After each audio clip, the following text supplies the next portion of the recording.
Deep beneath the rolling hills of Springfield, Missouri, lies a silent limestone-walled fortress. This is no military bunker. It is the physical manifestation of an economic disaster. Inside, the American government stores enough cheese to fill every professional football stadium in the country. At its peak, this subterranean empire held over 1.4 billion pounds of dairy products. But why did a global superpower decide to bury a mountain of cheddar deep underground? The answer lies in the Cold War era, where food was a weapon and stability was paramount. By the late 1970s, the American dairy industry was on the brink of total collapse. Small family farms were vanishing, crushed by rising costs and volatile market swings. To save them, the government intervened with a policy that would change American food forever.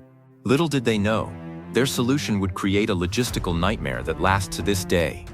In May 1977, President Jimmy Carter signed the Emergency Dairy Price Support Program into law.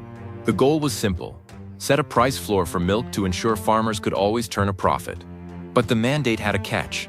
The government was legally required to buy any cheese the market didn't. Farmers responded by producing milk at a scale the nation had never seen before. Every gallon of excess milk was processed into durable cheddar blocks and sent to the CCC. The Commodity Credit Corporation found itself drowning in a flood of dairy it couldn't sell. To prevent spoilage, they turned to the limestone mines of Missouri, which offered a natural, cold climate. By 1980, the government was adding 100 million pounds of cheese to these caves every single month.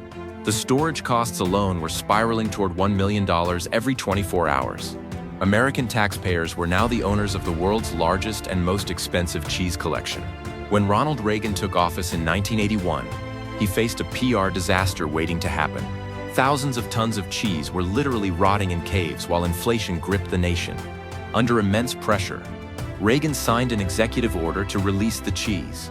The government began distributing the 5-pound blocks to low-income families and the elderly.